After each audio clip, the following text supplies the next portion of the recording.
Hello दोस्तों, let's cricket की explainer series में आप लोगों का स्वागत है। और ये खूबसूरत आर्टिकल आप लोगों के सामने है, experts flag diversion of fresh water from the Brahmani river.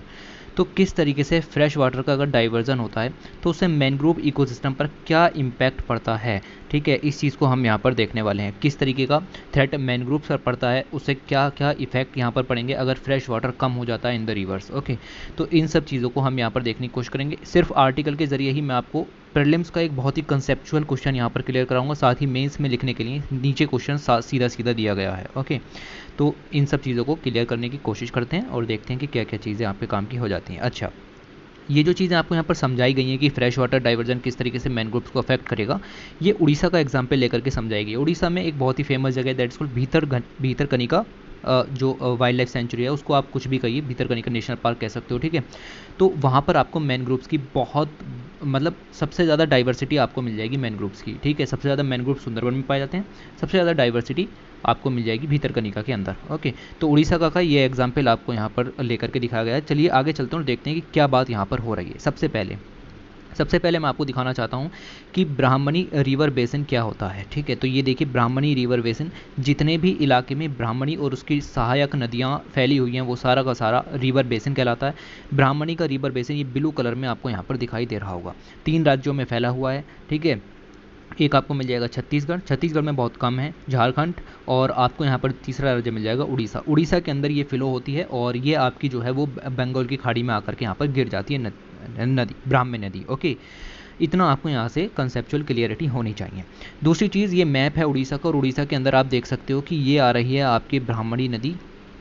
Okay, और ये यहाँ पर आकर के खुल जाती है। अब इसी नोक पर अगर आप यहाँ पर देखें तो भीतरकनिका जो सेंचुरी है वो भी आपको इसी इलाके के अंदर यहाँ पर दिखेगी, यानी कि जो आपकी ब्राह्मणी रिवर है वो आपकी भीतरकनिका नेशनल पार्क से होकर के जाती है या फिर वहाँ पर फ्लो होती है। ओके, ब्राह्मणी की और भी सहायक नदियाँ हैं बीच बीच में जो आर्टिकल के अंदर थी, मैं उनको यहाँ पर पढ़ाने की कोशिश करूँगा।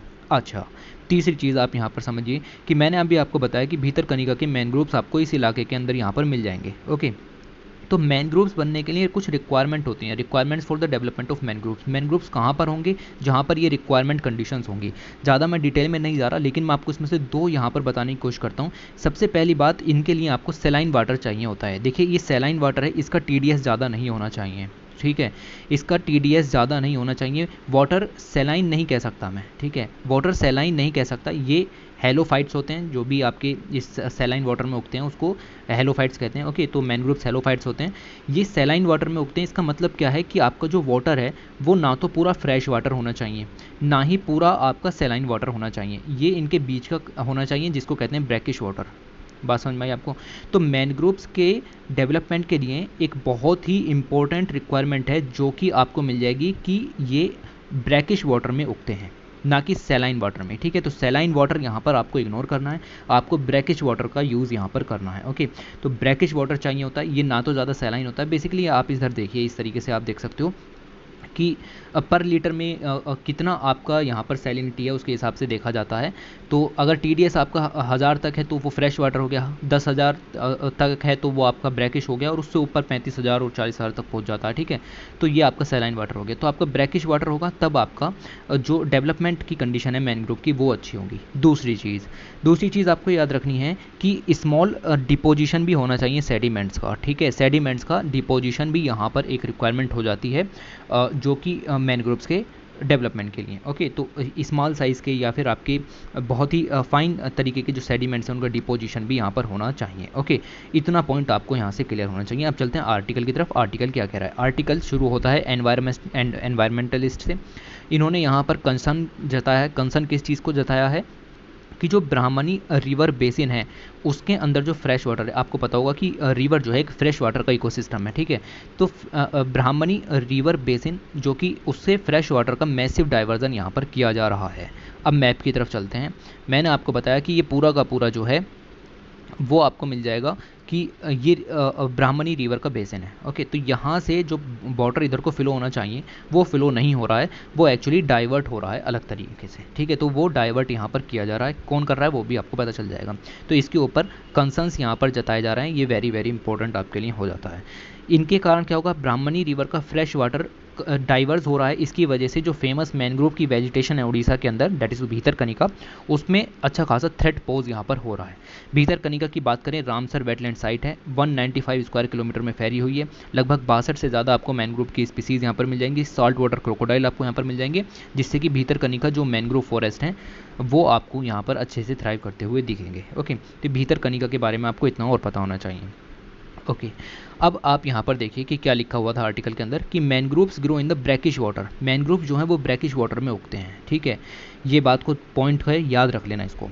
अब अगली लाइन लिखी हुई है कि proportionate fresh water flow from the Brahmani river basin, और उसकी सहायक नदी दैट इज खरासटोरा रिवर, ठीक है, तो खराश्रोटा रिवर हम इसको यहाँ पर कह सकते हैं, खराश्रोटा रिवर, ठीक है। तो ये दोनों रिवर का जो आपका फ्रेश वाटर है वो यहाँ पर जाता है, जिसकी वजह से मैं आपको इस तरीके से समझाता हूँ। देखिए इस तरीके से आप समझिए, ये आपका सी हो गया, सी और रिवर के आपको जो कन्वर्जन पॉइंट है वहाँ पर आपके मैनग्रोव्स यहाँ पर उगेंगे।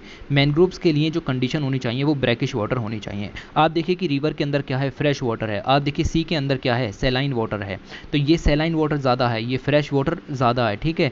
अब जब फ्रेश वाटर कन्वर्ज होता है सैलाइन वाटर में, तब यहाँ पर बनता है ब्रैकिश वाटर, और उस ब्रैकिश वाटर में उगते हैं आपके मैनग्रोव्स। बात समझ में आई आपको? ओके, ये बहुत ही ज़्यादा इंपॉर्टेंट इमेज है, इसको बिल्कुल भी इग्नोर ना करें, ठीक है।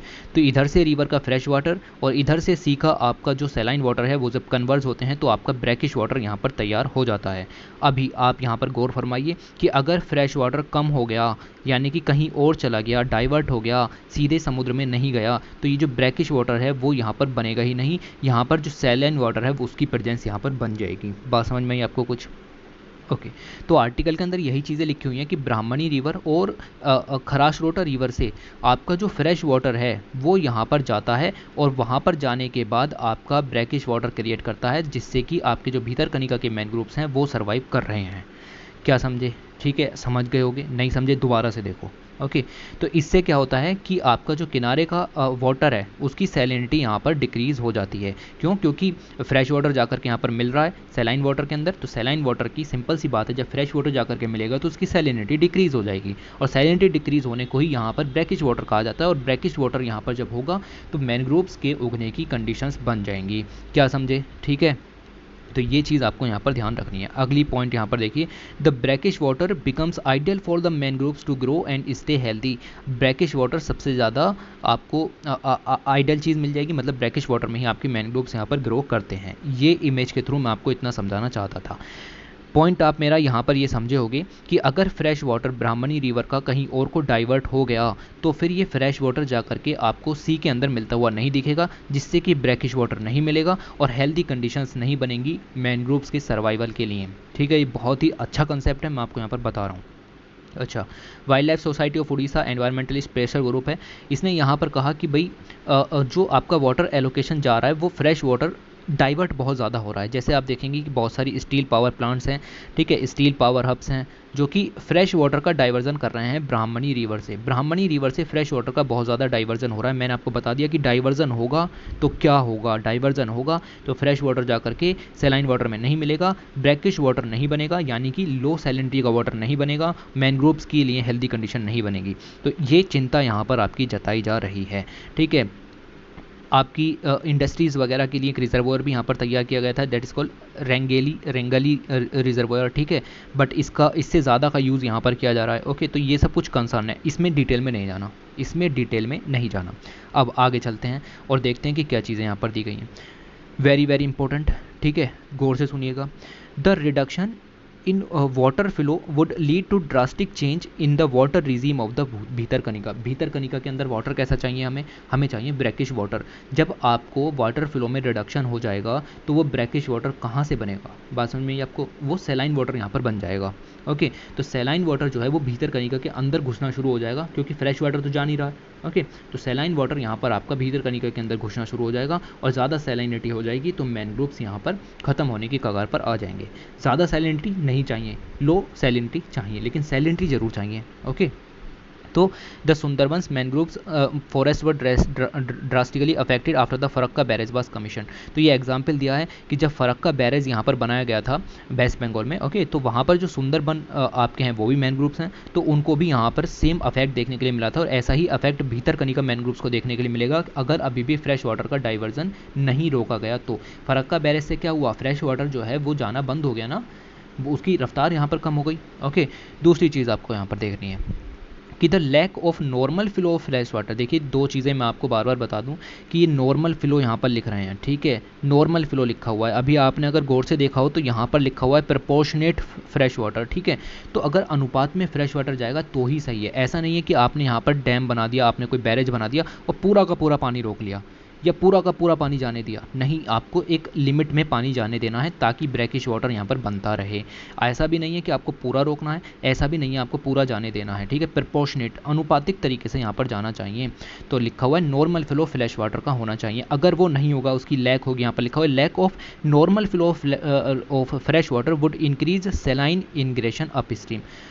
सेलाइन इनग्रेशन का मतलब क्या होता है, चलिए इसी की तरफ चलते हैं दोबारा से, और मैं अब यहाँ पर येलो कलर यहाँ पर यूज़ करने वाला हूँ। देखिए मान लीजिए कि फ्रेश वाटर यहाँ पर नहीं जाएगा तो सैलाइन वाटर ऊपर की तरफ जाना शुरू कर देगा। बात समझे कुछ आप? तो जब सैलाइन वाटर ऊपर की तरफ जाना शुरू कर देगा, इसको यहाँ पर कहा जाता है, the word written is saline ingression up stream. बात समझ में आई आपको? तो सैलाइन वाटर अंदर की तरफ जाना शुरू कर देगा, भीतर कनिका के अंदर सैलाइन वाटर यहाँ पर घुस जाएगा, बात समझ में आई, इंक्रीज होना शुरू हो जाएगा, जिससे क्या होगा, जिससे सिंपल सी बात है कि लोकल फ्लोरा और फोना जो कि सैलाइन वाटर में थ्राइव नहीं कर सकते उनको अफेक्ट झेलने के लिए मिलेगा। फार्मर्स हैं, फिशरमैन हैं, उनके लाइवलीहुड अफेक्ट होंगे। ठीक है, बिल्कुल क्लियर कर रहा हूँ, किसी भी तरीके की दिक्कत नहीं होनी चाहिए।